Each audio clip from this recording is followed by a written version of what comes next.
Hello, I'm Prathyush, and today I want to talk to you about Tu Jhoothi Main Makkaar, starring Ranbir Kapoor and Shraddha Kapoor. To quickly flip through the filmography of writer-director Love Ranjan, and I'm thinking specifically of the two grievously pathetic Pyar Ka Panchnama films and the grunting, galling, snoring Sono Ki Tittu Ki Sweetie, is to see an archive of male anxiety and the balm to that anxiety unfold. All three films end with the men breaking up successfully with their girlfriends, usually a ditz or a vixen, to be with their friend, their yar. These are stories of men, heterosexual men really, who are convinced they do not need women to live a happy, nourished life. Of men who cannot understand women and weaponize this lack of understanding. To watch Love Ranjan's latest, Tu Jhoothi Main Makkaar, is then to watch this archive burn up in flames.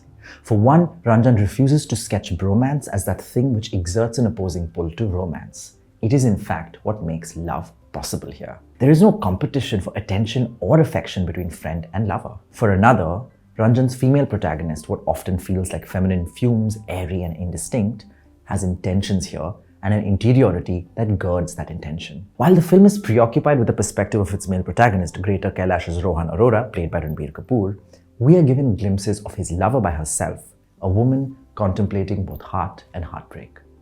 Even if her intentions are blurry, they are blurry because intentions can be blurry, and not because Love Ranjan refuses to think of women as people capable of personality or progression.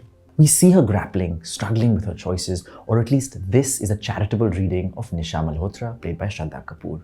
A woman so focused on independence, she drives her own car, sediments her own bank balance, refuses even the company of her family, that she forgets that her insistence on independence can sometimes feel like revenge against her loved ones. Rohan meets Nisha in Spain during a bachelor party for his best friend Bassi, played by Anubhav Singh Bassi. They flirt, fall in love, like one falls into a ditch, suddenly, clumsily, out of the blue, and they come back to Delhi when Nisha gets cold feet. All that poetry and verbal machismo against lush waters and clear skies pockmarked with stars doesn't seem to make much sense in Delhi's throttling AQI. Then begins a series of scraping mind games where they try to make each other confess their intention to break up. To get to these mind games, we first pass through the floral tunnel of romance, that initially blinding, needlessly lyrical flicker. Ranbir's performance of Rohan feels so performed in the same icky way it did in Tamasha. And I know this might seem silly to say because every performance is performed, but with his itching, you are getting a little antsy, waiting to see how he behaves when he doesn't have to impress Nisha with his wit and charm. This we never see when he's with Nisha. He's always performing his role of a muscularly swollen, romantically smitten lover around her.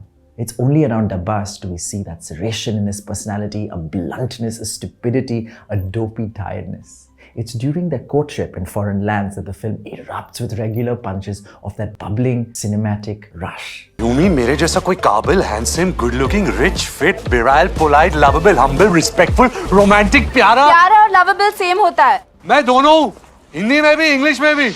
Pritam's sugary tunes and Amitabh Bhattacharya's witty, wily lyrics are wrapped in choreography that is sharp-edged, precise and catchy, in a way I thought only music could be. That over-eager, undimmed urge to hum the same melody, flick the same wrist. We forget what kind of force music has in cinema because we've almost renounced it as narrative water, necessary, nourishing. In anticipation of these moments, the movie throbs. The aftershocks last till scenes after. Ranbir Kapoor and Shraddha Kapoor are carved out of the nepotistic marble as musical actors. Ranbir makes every turn of the limb, however circuitous, look lush and easy, and Shraddha Kapoor, whatever her limitations as an actor, is invariably radiant in music videos, her face expressing all that joy, sex and nakra, that excessive blend of all things pleasurable and expressive. She gets that and you dart towards her presence on screen.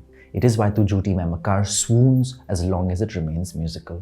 As we lunge into the second half, the joy leaks from the edges, slowly then quickly, along with the music. Not just music, romance too is scant as we swim through the initial conflicts in the later half. A charmless collection of cameos, yes, there is Kartik Aaryan and Nusrat Bharucha, and mind games, the film slips into the familiar territory of Love Ranjan's faux pas. Rohan's saintly solid personality and saintly solid family, including Dimple Kapadia and Bonnie Kapoor, who's making his debut, and Nisha's shaky intentions feel like overripe fruits left on the kitchen counter. Rot begins to fester.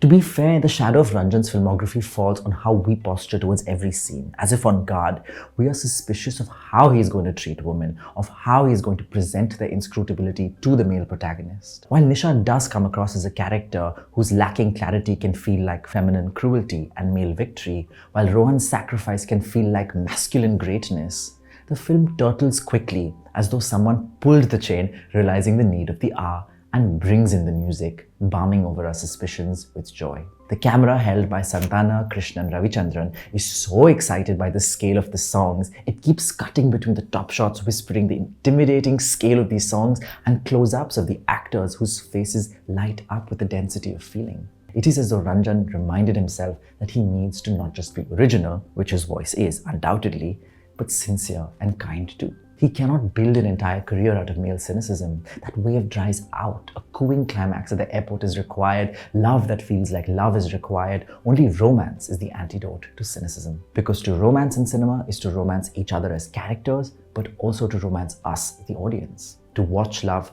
but also to feel it. To forgive flaws by pretending they blur into the force of their personality. The camera helps set the gaze. The music helps set the mood. We are both voyeurs and participants. Often characters are looking directly at us, breaking if not splintering the fourth wall. Their moony drunken gazes and showy poetic proclamations of love are flung at us to lap and lick. Tu Jhoothi Main Makkaar at its best, at its most musical, at its most charming. A love's that. A rare beast that sells love as necessary even if it's tempestuous. Perhaps because it is tempestuous.